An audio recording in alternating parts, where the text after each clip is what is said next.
Okay, we've got a brand new Magic the Gathering set. It's called Duskmourn House of Horror. It's kind of cheesy, kind of goofy, horror themed set. Real estate prices must be rock bottom. And there are some interesting cards for the modern format that we're going to talk about.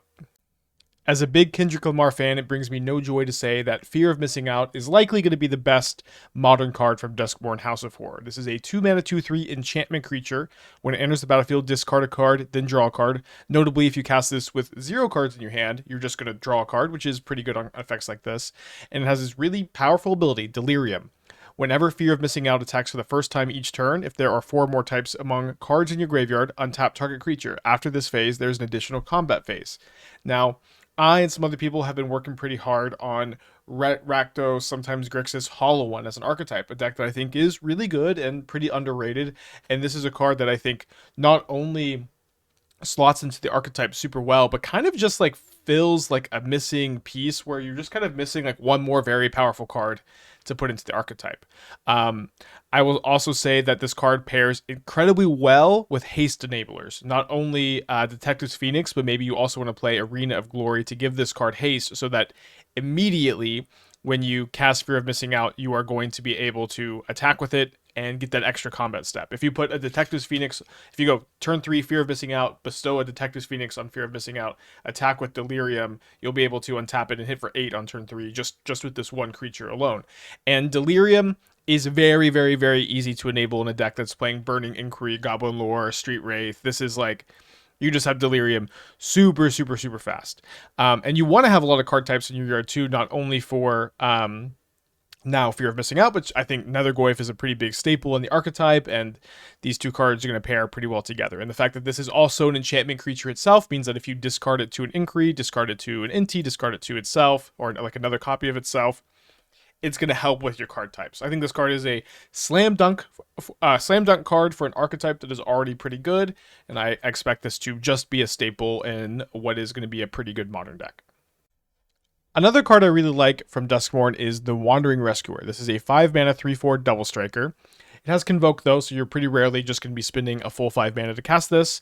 And what you're really going to be doing when you cast this card is using it as a protection spell for your creatures, because it has this really cool line of text.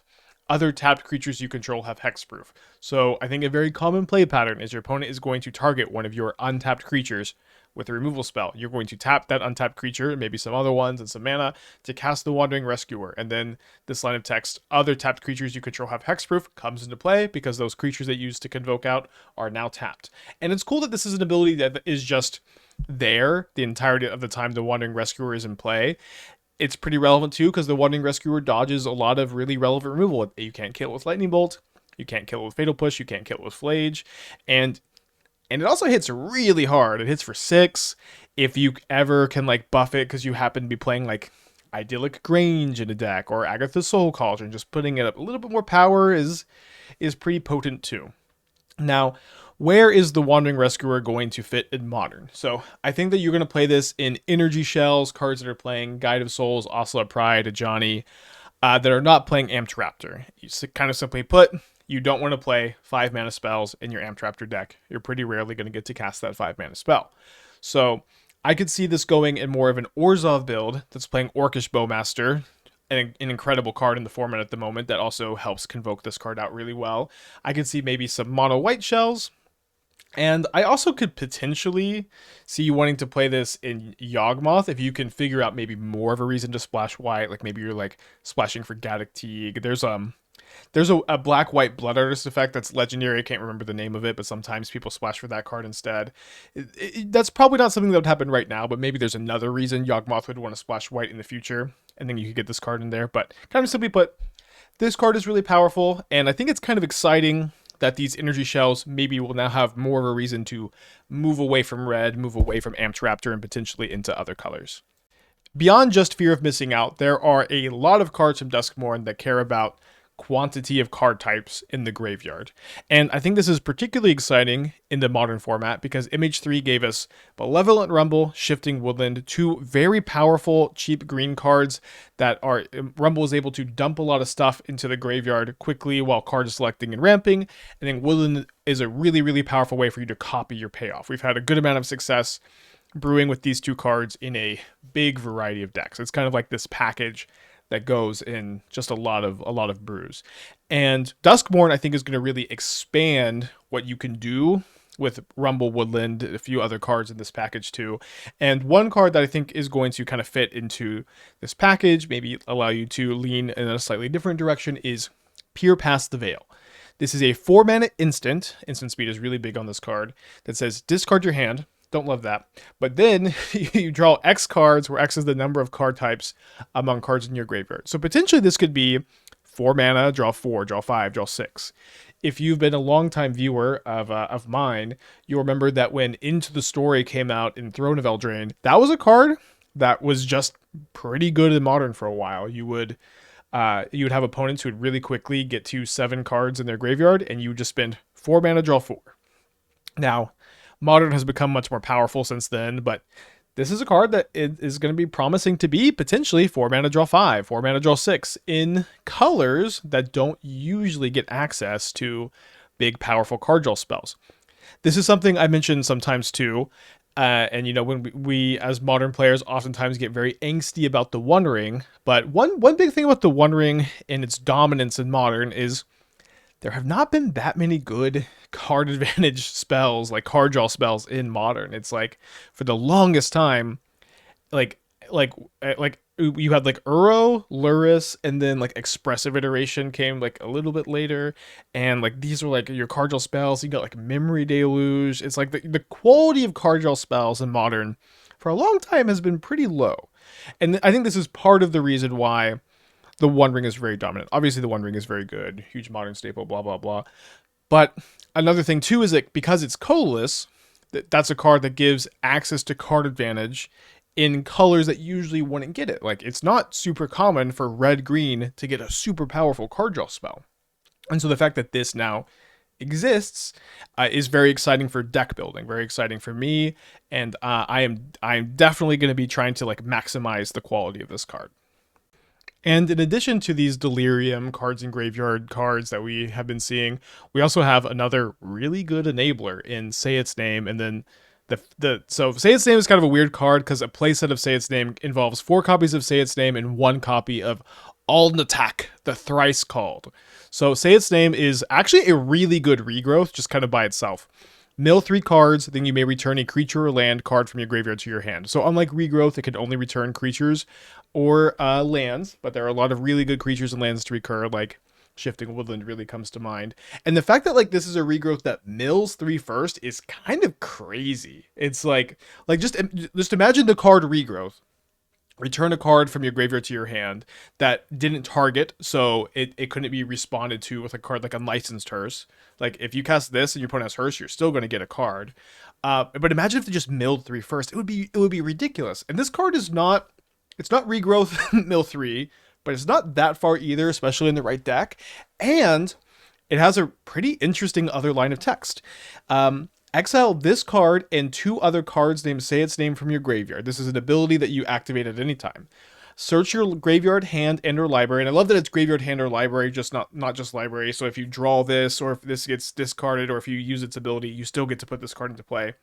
You just put a 7 mana 9/9 Trampler into play. Altanak, the Thrice Called. This is a 9/9 Trampler. When it becomes the target of a spell or ability your opponent controls, you draw a card. And in Modern, for 2 mana, you can discard this and return target land card from your battlefield tapped. That's like just an instant speed rampant growth in basically every Modern deck. Better than a rampant growth because you're going to get back a fetch land that can maybe be a surveil land. And so like, kind of simply put, this is like 5 card package that can go in a lot of green decks. And because we've been playing, so like all of our green decks have had Malevolent Rumble basically, you're going to be milling a lot. And this ability to just cheat this 9/9 into play with your 2 mana card is very real in my opinion. It's going to come up in a lot of games. And it's not like Alnatek is just a dead card in your hand. Alnatek is... it's an instant speed ramp spell. This seems for me very pushed for Modern. Very pushed for Modern. I am expecting this package of cards to go in a variety of strategies. I could see myself playing this in basically any deck that's playing Malevolent Rumble and Shifting Woodlands. I'm going to be probably just like default playing for Say Its Name, playing for All in the Tech. And I've been playing a lot of Rumble Woodlands decks. I could also see this going in more of like a Naya mid-range deck where you're using Say Its Name to like fill up the yard for Flage, and then this is just like a kind of incidental way for you to accrue value over the course of the game. It's also like a lot of card selection, and I will say that like one problem is that this is not going to be a package that's like particularly good against combo decks, but if you can figure out a way to either be a combo deck of your own or be like very interactive against them, this is very exciting. This is very exciting, and I think not only is it exciting, it'll be fun, and I have high hopes for this package of cards. And then there are a few other like Delirium cards I want to talk about that you could maybe play in this package of Rumble, Say Its Name, Shifting Woodland. So I just want to clarify, these 3 cards are going to be kind of like a package that you're going to play in a variety of decks, and then we have a few other options from Duskmourn that might be played in some of the decks that are basically always going to be playing this package. Now, I think the best of these is Balustrade Worm. This is a 5-mana 5/5. This spell can't be countered, trample, haste. On its own, that's not the best line of text. Honestly, it's kind of like a Thrawn against Jeskai Control. Maybe even better than Thrawn, because haste is really dang good. But what I like about this card is this mode here, Delirium. Return Balustrade Worm from your graveyard to the battlefield with a finality counter on it. Activate it if there are only if there are 4 more types amongst cards, and only as a sorcery. So this is a from your graveyard 4-mana 5/5 trample haster. And this reminds me a lot of Timeless Dragon, which is from the graveyard a 4-mana 4/4 flyer. And I just can't stress to you how much better a 5/5 trample haster is than a 4/4 flyer. It's like it's 10 damage over 2 turns instead of 4 damage over 2 turns. It hits hard, and it just happens, I think, to go really well in this environment where we just have Woodland and Rumble and Say Its Name. In fact, you can even just like copy Balustrade Worm with Shifting Woodland and just turn your Shifting Woodland into a creature land that's just attacking for 5/5 trample. And I like this card a lot. I like it a lot too if you have like Fable of the Mirror Breaker in your deck and you're discarding for value. This card is pretty sweet. I think of these 4 cards I have listed here, I think this is the most likely to like make it into modern decks. The card that I think has like the second most potential is Omnivorous Flytrap. This is a 3-mana 2/4, and if you have Delirium, when it enters the battlefield or attacks, you can distribute 2 counters amongst creatures you control, amongst up to 1 or 2 creatures you control. So if it's your only creature, it's going to be a 3-mana 4/6, and if you have multiple creatures, it's a bit better than that. Also, in a format now that has Arena of Glory, the fact that this is enters or attacks is pretty potent. If you are going to give this haste on turn 3 with Arena of Glory, it's going to come down and give you like 6 hasty power, which is pretty good. And then it also says if you have 6 or more card types among cards in your graveyard, you double the number of counters on those creatures, like the total number of counters, which is really crazy. So let's assume that on turn 3 somehow you have 6 or more types, which again, this is very unlikely, very hard to do. But just in a dream scenario, you Arena of Glory at this, you have 6 or more types in your graveyard. You got very lucky on like your Malevolent Rumble. Maybe you also cast a Seed of Hope. So turn 1 Seed of Hope, turn 2 Rumble. And then this is going to come down, and then you're going to put 2 counters on it, double it up to 4, attack, 2 more counters up to 6, double it up to 12, attacking for 14 on turn 3, hasty. This is kind of magical Christmas land. I think it's going to be pretty rare that this comes up, but it is like pretty nice, meaningful upside, especially in the late game. This is to some extent, it's kind of just a big dumb creature, which, in modern usually doesn't do that much, but it also has like +1 counter synergies. To put this in decks with cards like Walking Ballista, another card we're going to talk about later, and you might get to do some work with it. I like the card a lot too. It's a card that like I love the design of, and I'm hoping that we get a somewhat playable deck with it. I also like Patchwork Beastie. This card is kind of simpler. It's a 1-mana 3/3 artifact creature. It cannot attack or block unless you have Delirium. And at the beginning of your upkeep, you may mill a card, which is, just an upside. It's not even mandatory, but you're basically always going to be wanting to mill a card if you put this into your deck. So what I really like about this creature is it has 2 types. It's an artifact creature, so that if this card is in your graveyard, you're closer to getting Delirium. Maybe you're closer to getting 6 types for Omnivorous Flytrap. And there is potentially like a package here for like a Delirium aggro deck with Worm, Omnivorous Flytrap, Patchwork Beastie, where you Dragon Rage's Channeler, where you are a aggro deck that is very focused on getting Delirium. And I think that that sounds really exciting and really juicy. I think that there's a good chance it is going to be outclassed by decks like Energy. There's a good chance it's going to be slow against combo decks, but it's exciting and I would really love for it to work.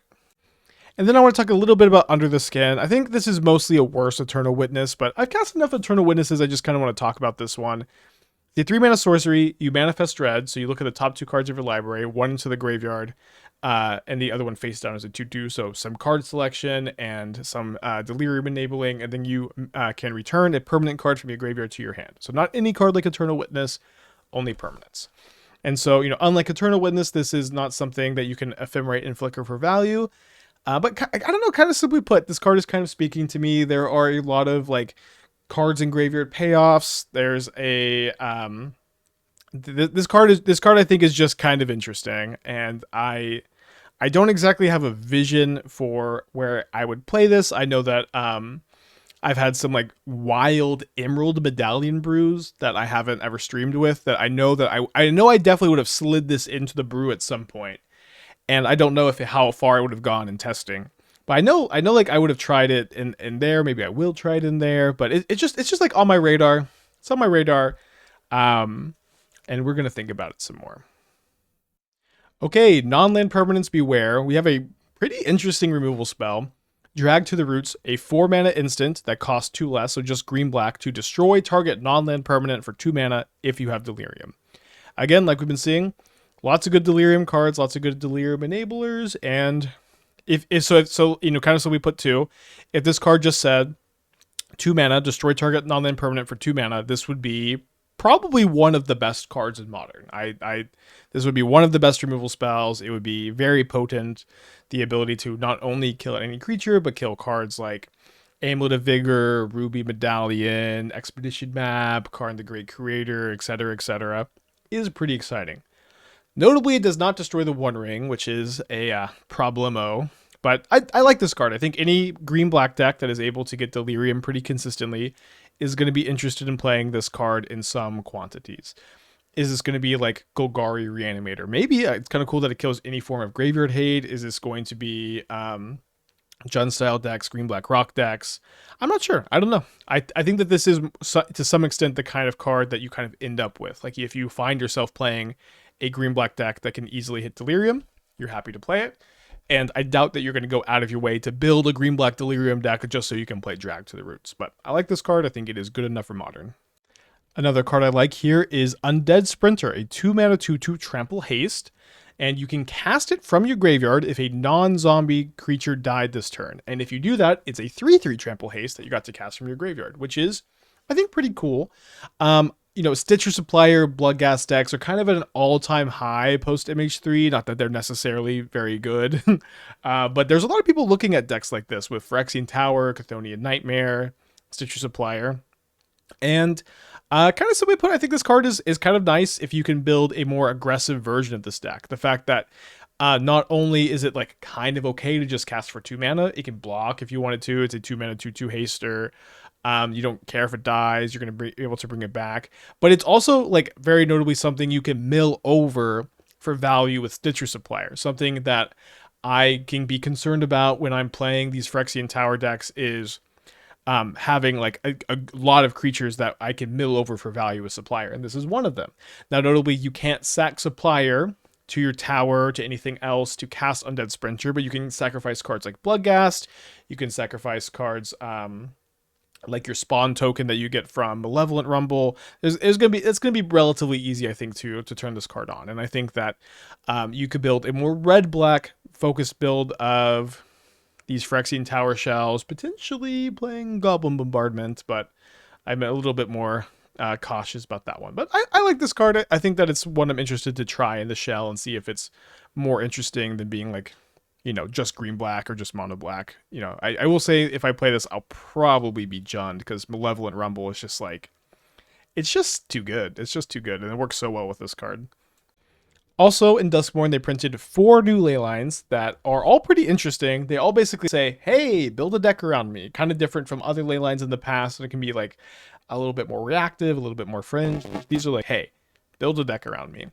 Of these 4 ley lines, I think 2 have some implications in Modern. I think the blue ones and the white ones are not very good. Maybe you can find an application for them, but probably not one that's going to be very competitive. Also, they didn't design a new ley line for black. They just reprinted Leyline of the Void, which I think sucks. I think they should have designed a new one for black. I think it's lame that all the other colors got one, and they just reprinted Leyline of the Void.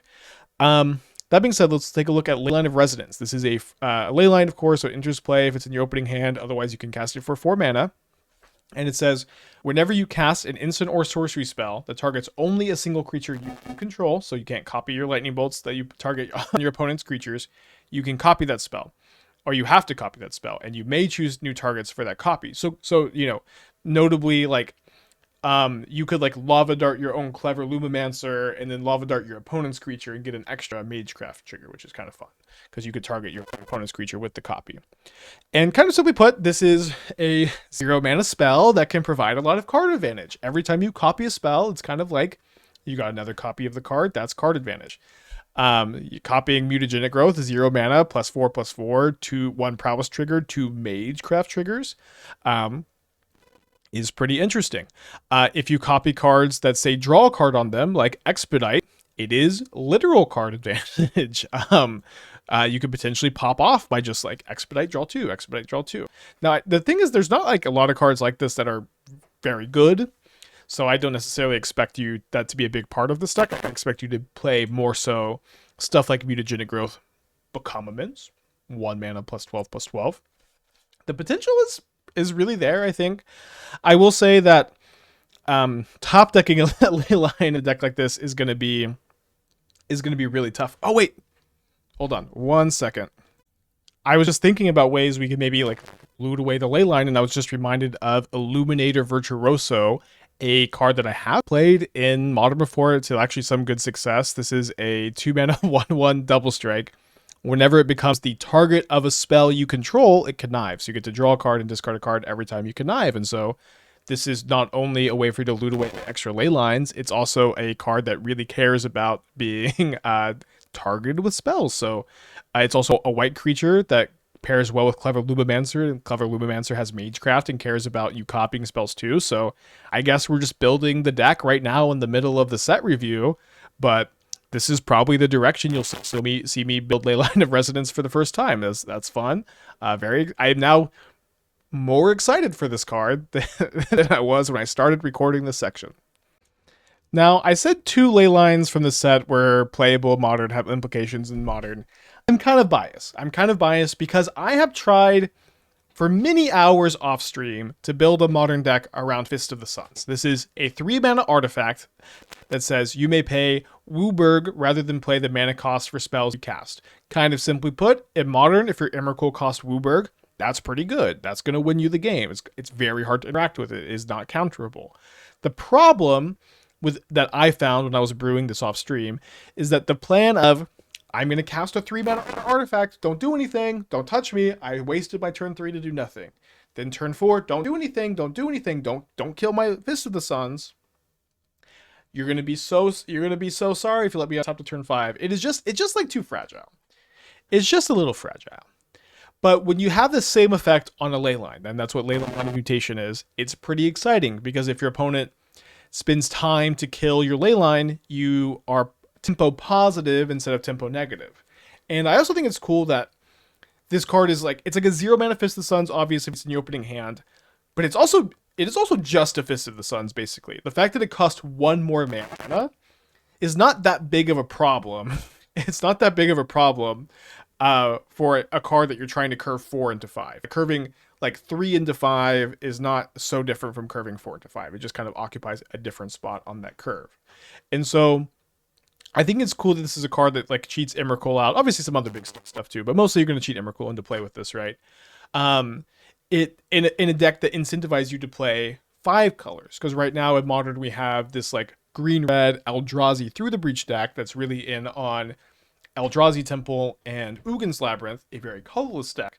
And that is a deck that really cannot support this. So I'm interested in trying to play a like 4-color control deck, a some kind of control deck that's playing Leyline Binding that can pretty easily support this, maybe playing Omnath that just has access to this combo of Leyline of Mutation, Emrakul, the Aeon's Torn, as a very powerful way to just end the game on turn 5 in a way that it's very difficult to interact with. Um, and it's cool to me that like you kind of have to build the deck that way instead of this just slotting into the like normal red green through the breach deck. So I'm very excited about this again as someone who has tried to brew with Fist of Suns a lot. Maybe it'll be awful, but we're gonna try it. We also have a really funny monkey, Clockwork Percussionist, a 1-mana 1/1 artifact creature haste, and it says when it dies, you may exile the top card of your library. You may play it until the end of your next turn. And this slots into a shell that I think has a good amount of potential. This kind of mono red Flare of Duplication deck that I have been working on some. So kind of simply put, Flare of Duplication, that's a powerful 0-mana spell. Doesn't have that many enablers. But a 1-mana non-token red artifact creature that can trips, so that you can play the top card of your turn next turn, which is effectively a cantrip in a deck with like as low a curve as this, is really exciting because not only is this something you can sack to Flare of Duplication, it's something you can also sack to Shrapnel Blast. You can sack it to Shrapnel Blast like something else to Flare and copy, vice versa. You can also sacrifice this with Gleeful Demolition or Kadath Rebirth to make a bunch of tokens. It just kind of does it all. In fact, if itself was a goblin, this card would be perfect because you could also sacrifice it to Goblin Grenade. It would just be actual as pushed as possible, I think, for this archetype. But this is a shell we've tried in the past. You can kind of see below, trying to have this like very low aggressive deck that is trying to copy Goblin Grenade and Shrapnel Blast to Flare of Duplication. I think that I'll probably play 4 Shrapnel Blasts now that I have Clockwork Percussionist. I have a few more artifacts to sacrifice than I do in like this build you see below. But I don't know. I like it. It is definitely going to fit into this deck. And when we played this deck, it felt like it was close. It was pretty fast. It was pretty aggressive, but it kind of just needed a card like this. And, maybe it needs a couple more cards like this. But at the very least, I think this deck would be a good budget option for players who would like to play an archetype like this. Kona Rescue Beastie is a card that has a lot of hype around it. I was pretty excited when I read it too. This is a 4-mana 4/3 survival. So survival is a keyword at the beginning of your second main phase. If this creature is tapped, you may put a permanent card from your hand onto the battlefield. A one-sided show and tell. Very powerful. Can put stuff like Omniscience, put stuff like Attraction into play. Pretty dang cool. It's also pretty interesting entering Modern in a time where we have another green card, Shifting Woodland, that is also trying to kind of cheat Omniscience, into play. And so it's possible you could build a deck that's playing Springleaf Drum, potentially playing Urza Saga to enable Delirium, get Springleaf Drum, that is also playing Kona and Rescue Beastie. I don't think you're ever playing this card without Drum to like immediately do the thing, or like a vehicle to tap it or whatever. That being said, after thinking about building the decks, this card is a 4-mana 3 toughness creature in a format where Lightning Bolt and Galvanic Discharge are incredibly popular. Incredibly popular. And it just does not seem particularly realistic to be playing a 3-card combo, Drum, Kona, Omniscience, where you also have to have more stuff in your hand, and your entire plan is going to be very cold to a 1-mana removal spell. Now, I do think that there's some hope, because like if the Omniscience is stranded in your hand and your Kona gets killed, it's cool that you can copy Kona with Shifting Woodland, and you can tap the Shifting Woodland in the process of copying it. And then you can have Omniscience enter play. In fact, it's nice that it's a failsafe that if you didn't have the Drum, you cast the Kona dies before you can attack with it. That you can still copy it with Woodland. You can even attack with Kona, let it die in combat, copy it in your like damage step. And then still put Omniscience into play on your second main phase. That is pretty cool. But I've been playing a lot of Shifting Woodland Omniscience. Shifting Woodland's not that hard to find. We have a lot of like card selection spells that find it. We're even getting new ones with Say Its Name. So at the moment, I do not think Kona is going to be the correct way to build Shifting Woodland Omniscience. I will try to build it, but I kind of firmly expect at the moment for that brew to never make it to the stream is my current impression, but we'll see. My mind is open to this card making the cut, but at the moment I think it's pretty unlikely. Another kind of cool combo that I think is kind of unlikely to make the cut in Modern: Head Shredder, 4 mana 5/5 artifact vehicle. So it's not not actually a creature until you crew it for 1. But it says whenever it attacks, you may mill 2 cards, and whenever 1 or more land cards are milled, you may put them onto the battlefield tapped. So there's kind of interesting combo with Hedron Crab, where this says whenever a land enters under your control, target player mills 3, and then this says whenever you mill a card, put a land and put that card into play. So if you have both of these and you trigger landfall, you can mill yourself, put a land into play, use that land to mill yourself, put a land into play, which is pretty interesting. I think the combo is slow, fragile, weak to graveyard hate, weak to creature removal, weak to counter spells, weak to artifact hate, and then also has a chance of bricking, depending on what you're trying to do with it. So at the moment, I think it's quite unlikely that this is going to be a competitive Modern combo. Could be a good casual Modern combo. There could eventually one day be a new card that combos with Head Shredder, and it's good that you know about this card because you see, oh, that goes with Head Shredder, let's go. But for now, I think I'm pretty cool on it, and I kind of doubt that I will build a deck with these 2 cards. So we also have Enduring Vitality, which is a card that I think I like. This is a 3 mana 3/3 Vigilance, and it has this Cryptolith Rite ability. Creatures you control have the ability to tap, add 1 mana. And what's really cool about this card, and what makes it kind of hard to evaluate, because this is a very unique effect, each color has one of these enduring cards. Whenever this card dies, if it was a creature, you return it to the battlefield, except it's no longer a creature, it's just an enchantment. And so, 3 mana 3/3s in Modern, usually you don't like those that much. It's going to get lightning bolted, but if this gets lightning bolted, this is going to come back as a kind of powerful enchantment, and in theory, one that will be good in your deck. And at the moment, I could realistically see Yawgmoth wanting to play 1 copy of this card as a Chord of Calling target, where cards like Orcish Bowmaster, Wall of Roots, Grist tokens are now going to be able to tap for mana and potentially pop off. And this seems like, it could be just an interesting Chord of Calling target. It's also an enchantment, so Delirium is easier to enable in this deck. And I think like this deck could, I think like specifically Yogg could play 1 copy. The Yogg lists are already pretty full. It's also, I guess I didn't have this on the slide, but this is also a creature that you could sacrifice to for Flare of Cultivation for some value, but at 3 mana, and then like this wants you to be ramping up with creatures, not land. So probably not that, but this card's interesting. Keep an eye on it as a 1-up in Chord of Calling lists. Speaking of 1-ofs in green combo decks, I think Amulet Titan will probably main deck 1 copy of Insidious Fungus. I am far from an Amulet Titan expert, but I think this card probably makes the cut as a 1-of. So this is a 1 mana 1/2. Reluctant Role Model is kind of like a weird non-artifact mono-white Arcbound Ravager. It says whenever it or another creature you control dies, if it had counters on it, you put those counters up onto 1 other target creature. It also allows you to put counters on itself if it's tapped on your second main phase because it has survival. And not only can you put a +1 counter on it, you could also put flying or lifelink counters on it too, which are pretty cool. And kind of simply put, I think that a non-artifact build of like counters matter, Hardened Scales, Ozolith, these kind of cards is interesting.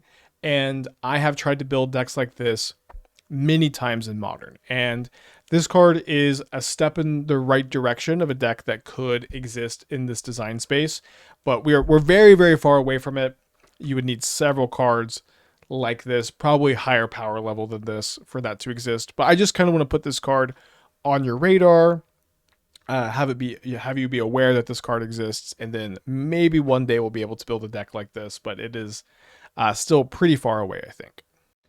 Another card that I want to put on your radar and then maybe ask you for help with is Jump Scare. Now, Jump Scare at first glance looks pretty innocuous. I mean, maybe it looks pretty scary, but it's a 1 mana instant, kind of a normal combat trick, right? Target creature gets +2, gains flying. Nothing special there. But then It says, and it becomes a horror enchantment creature into its other types. And to me, this is very interesting because, as far as I know, there isn't another way to just turn a creature into an enchantment.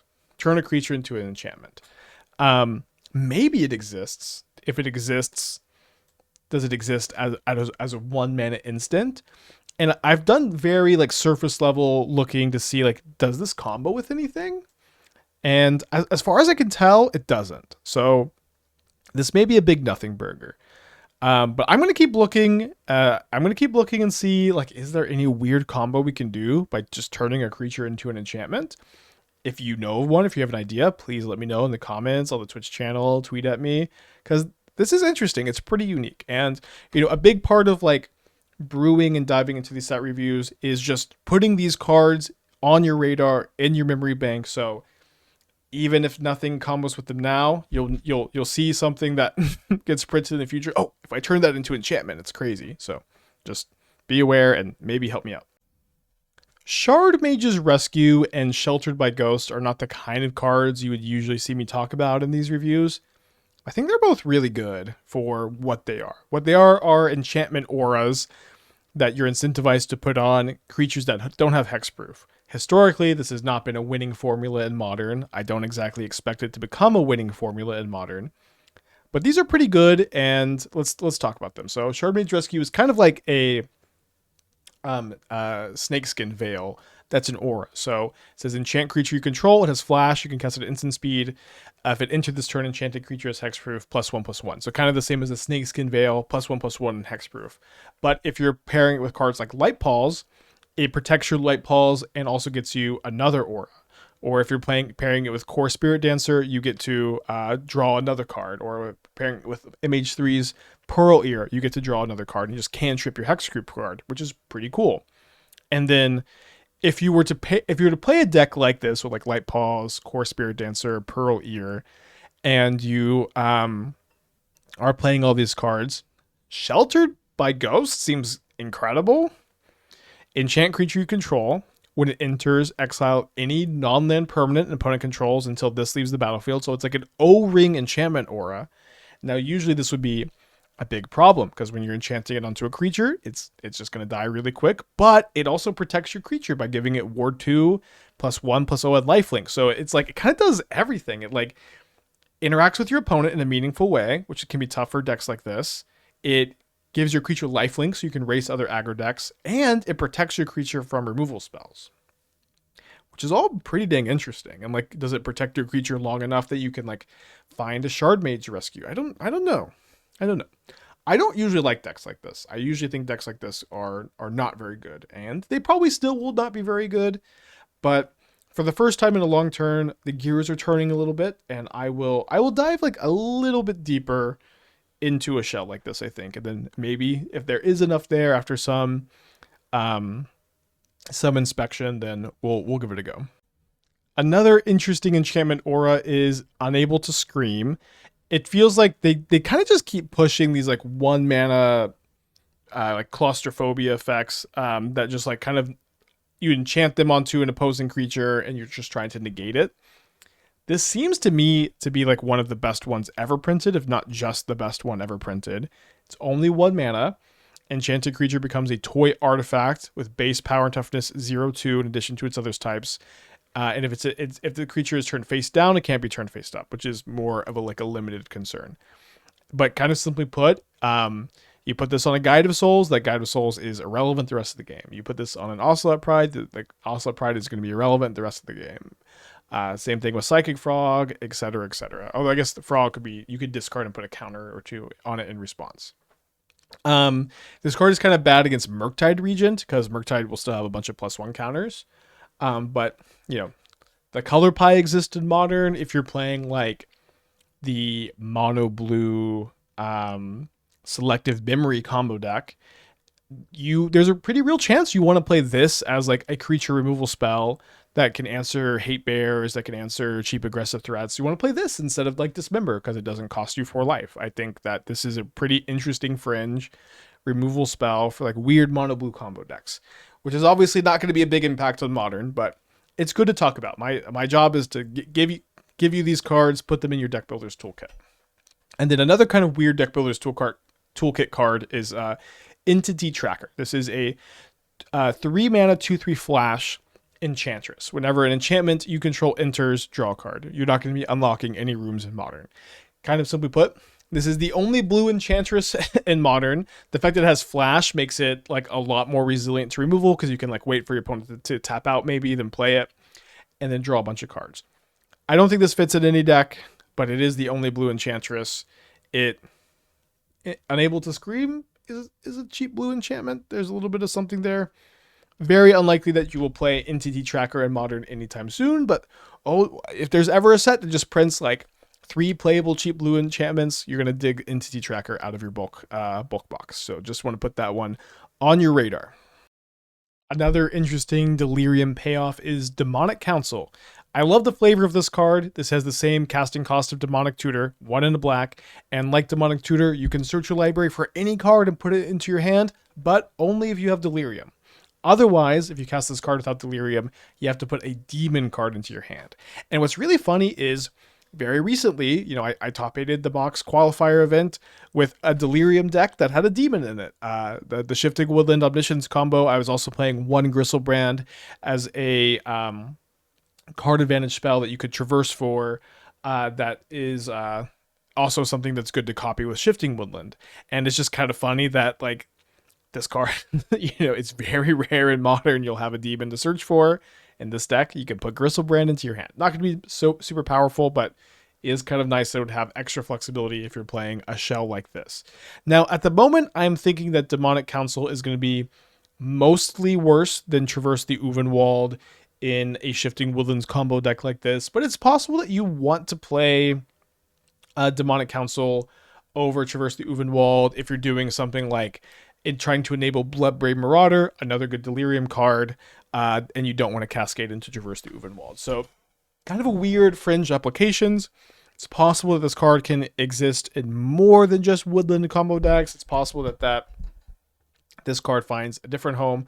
Simply put, Demonic Tutors are pretty good, but Demonic Tutors that you can basically never ever successfully cast on turn 2 are not that good. And I think that's mostly going to be what this card is. To some extent, it reminds me of Madness of Kozilek's Whisper, the 2 mana Hymn to Turok variant, which was 1 mana, target opponent discards a card at random, but if you have Delirium, they discard 2 cards at random. Like, this was a card that just like was a card people were pretty excited for. I played it in Modern a few times, but the fact that it just like basically never is online turn 2, big problem. And I think that's going to be the case here with Demonic Council. I think just never online turn 2 is going to be, again, a problem. But we'll see. I will be building a bunch of like Shifting Woodland decks, and I think that Demonic Council is not a card that I'm going to start off with that often. But if I just happen to be playing like a Black-Green Delirium deck, I will definitely be considering it. So we also have a cycle of Overlords in the set. That are enchantment creatures that you can either just cast and have it enter as an enchantment creature, or you can cast it for its impending cost. And if it's an impending cost, it enters as just an enchantment, and you still get the ETB effect, and then kind of like Suspend, the counter ticks down on instep instead of upkeep, unlike Suspend, and then once all the counters are gone, it's actually a creature. Now, I think these cards would have been more interesting if, like, Up the Beanstalk were still legal, but for the most part, I'm thinking that this is just not going to be a cycle of cards that's going to see a lot of impact in Modern. And I think the one that is the most promising is this one, Overlord of the Balemark. When it enters or attacks, you can mill 4 cards, then you can return a non-avatar creature card or planeswalker card from your graveyard to your hand. So it's a little bit of, cantripping card advantage. And I think the idea of, I'm going to play this on turn 2, and then on turn 3, I'm going to play a Vampire Hexmage, remove all these counters, and then attack for 5, and then maybe return the Hexmage, maybe return another creature, maybe I found the Hexmage from the initial mill 4 trigger. It's kind of interesting. It seems like overall low card quality, kind of clunky, not that effective. And I want to put this here because I think this is probably the most effective of all of the Overlord cards. Like, of all of the things you can do with these cards, I think this is about like about as good as it's getting. Um, and so I think that, if Beanstalk were still legal and you could trigger these cards for free, we might be having a different conversation. But right now, I'm really not feeling it so much. Maybe Pioneer. Maybe this is more of a Pioneer kind of cycle. Another card that has been very hyped is Abhorrent Oculus. This is a 3 mana 5/5 flyer. Not bad stats. Pretty big downside. As an additional cost to cast a spell, exile 6 cards from your graveyard. And then at the beginning of each opponent's upkeep, you manifest Dread. I think simply put, this card is just not going to make the cut. I really wanted it to. We talked a lot about the card. The card looks cool. It's super flavorful. It's really sweet. It's really grindy. It has, I think, way too big a downside. Exiling 6 is like way too much. It is also a card that is just going to get like Fatal Pushed and Galvanic Discharged, even like when you set it up. And it's also just like a big 3 mana 5/5 flyer in a format where you can spend, instead of 3 mana exile 6 for a 5/5, you can do 2 mana exile 5 instead of 6 for a 8/8 Murktide Regent. Although you have to exile all instants and sorceries in that case. So, am I kind of interested in playing this in like a blue-black Chthonian Nightmare deck with Stitcher Supplier and like Psychic Frog? I am interested, and I would love for this card to be good, but I think for the most part, your 3 mana spells of Modern just they have to hit. It's hard for your 3 mana spells to just be clunky, and for your 3 mana spells to just not do a lot. And I am worried that this is this is what it's gonna be like with Oculus. You drew this and you didn't draw a supplier, and this is your 3-drop that isn't castable on curve. And I would mostly encourage you to not focus too hard on this card if you're trying to build competitive Modern decks. Now, we do have this kind of interesting cycle of lands that I think we'll occasionally see some play in Modern. They're pretty good mana fixers. They're really good if you are primarily one color splashing another. So let's take a look at Gloom Lake Verge, for example. So this is a land that enters untapped and taps for blue unconditionally. That's a lot like a basic island. But it will also tap for black if you control any island or any swamp. So again, I think that these are going to be mostly better than fast lands. If you happen, like Gloom Lake Verge, for example, if you're playing a mostly blue deck that is splashing black, this deck is going to be better than Darkslick Shores for you. If you're playing a mostly black deck that's splashing red, it's like maybe Necro Dominance would be splashing red sometimes, this card probably will make the cut in your deck. Same for all of these. That being said, I think that that the reality in Modern is that fetch lands just kind of keep getting better and better. They, with like the implementation of surveil lands, unless you're a deck that really cares about your life total, so like Necro Dominance is an example, maybe Control is an example with Flood Farm Verge. Although the problem is this just taps for white on turn 1 and not blue. Although maybe that's not so much of a problem because it still casts Prismatic Ending. Not sure.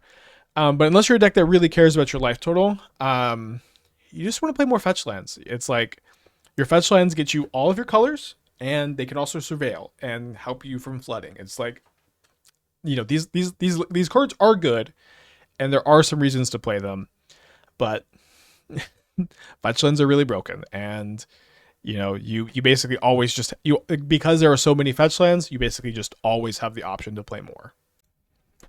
Ghost Vacuum is another sideboard card. You're going to board this in against like Reanimator decks specifically, but it's a sideboard card that I think is really cool. In the way that like games will play with it. So, if you have a Relic of Progenitus against your Goryo's Vengeance opponent and you exile their Atraxa, what happens? You have to keep playing that game until you find pressure that kills them. And what's cool to me about Ghost Vacuum is Ghost Vacuum is that inevitable pressure. Against like Reanimator decks with this card, you get to flip the script. You get to instead of saying, usually when you're playing against Reanimator, you draw your Graveyard Hate, and then they're like, okay, you drew your Graveyard Hate, but you have to pressure me because eventually I'm going to win. Eventually I'm going to hardcast that thing. Ghost Vacuum flips the script of that equation, where for 6 mana, you can sacrifice Ghost Vacuum and put each creature card exiled with Ghost Vacuum onto the battlefield, except they're a 1/1 instead of whatever their power toughness is. So I think that's really cool. So I think it's really cool when a sideboard card is not just a reactive spell that is just trying to slow the game down and trying to like stop your combo opponent. I like that this is a sideboard card that says, I'm going to win the game eventually. I have the inevitability. And so I would only really ever play this if like Goryo's is really popular, probably. But I think it's cool. And I think it would be cool to like kind of take this design space and maybe print more cards like this. And then another good sideboard card for you to be aware of, we have Untimely Malfunction. I will say this. I love like fork redirect type effects. Change the target of target spell or ability with a single target. You know, your opponent casts a lightning bolt. I'm going to redirect that. I'm going to kill your creature. That's a 2-for-1. Your opponent tries to lightning bolt your creature. You redirect it. You kill their creature. That's a 2-for-1. Now, the problem with effects like this is that they are very narrow. They do one thing really well, but it's very situational for this to come up.